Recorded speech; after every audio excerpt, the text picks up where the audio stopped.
فیزیولوژی قلبی چیز فیزیولوژی سیستم قلبی و چه قسم کار میکنه؟ فیزیولوژی وظیفه‌اش چی هست؟ فیزیولوژی سیستم قلبی و ویایی این چه قسم کار میکنه؟ این رو متوجه باشید خب؟ اول قلب است. ما گفتم ساختمانش براتون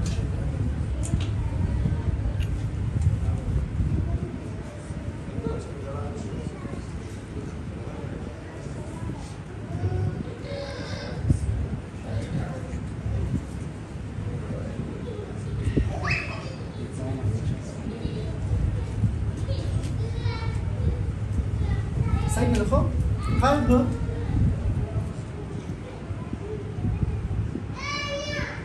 خودم سیستم قلبی با دو بخش تقسیم شده. با دو بخش چیه؟ یک طرف راست است، یک طرف چپ است. طرف راست و طرف چپ. طرف راستش که هست این دارای خونی دی اکسیژنیتد دی اکسیژنیتد یعنی فقیر از اکسیژن. فقیر از اکسیژن. دوم oxygenated blood یا سر قلبی رو ما شروع کردیم. یعنی فیزیولوژی قلبی به این معنی که قلب خونش با کدام مکانیزم پمپ میکنه، چطور خونی پاک است، چطور خونی ناپاک است، دی اکسیژنیتد یا اکسیژنیتد است. قلب داره دو طرف است، یک طرف راست است، یک طرف چپ است.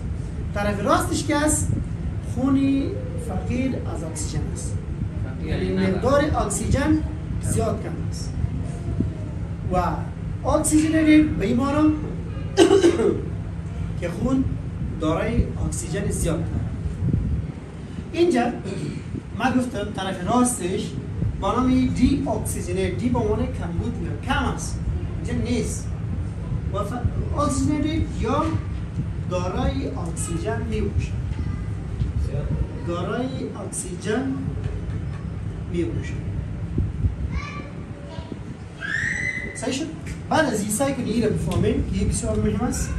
این دو رگی که با قلب آمده، یک رگ به نام سوپیریر وینا کاوا، دیگر رگ این وارد میگه. خب دیگر رگی که از پایینتر از بدن پایین خون ناپاک یا دی اکسیژنیتد نمیاره، این را به نام انفیریر وینا کاوا، یعنی از طرف بالا بدن از پایینتر بدن خون که آمد دریجه خون آمد سوپیر وینا کاوا انفیریر وینا کاوا آمد با حوزه راست.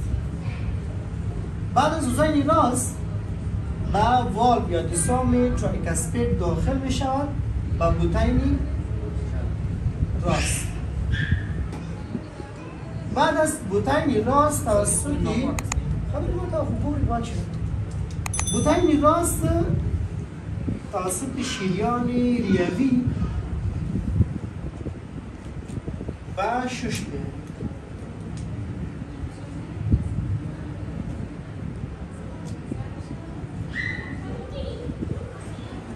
جمع شش توسط کدام شریان است؟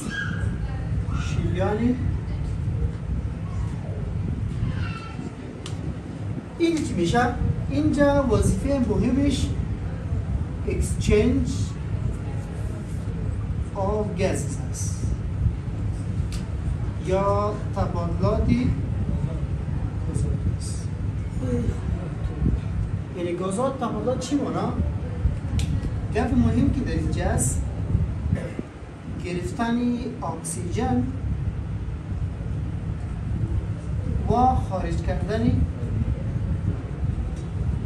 کربن دی اکساید. شش چی میکنن؟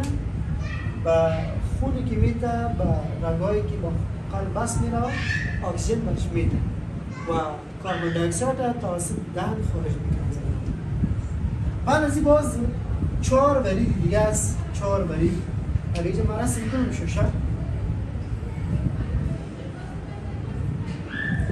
اگه 4 ورید من اینجا رسم کنم یعنی اینجا تبادل که اکسیژن که شد خلاص شد کرد باز 4 ورید 2 از اوزین 2 از یک شش 2 از دیگه شش با کجا میاد؟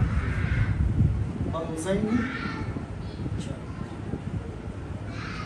بعد از اوزین چپ در اینجا توسط والو یا دسام بایکاسپید و بوتین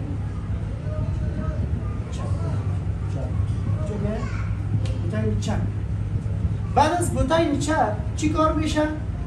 یک شریان کلان بدن مستقیما میه از بدن چی میشه؟ میره میره شریان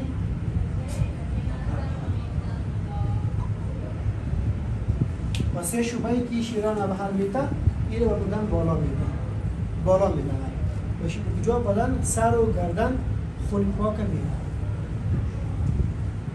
پس این بود رساندن خون و این یک رای که گفته بشه یعنی ابهر تمام بدن خونی که دارای اکسیژن باشن میرسن.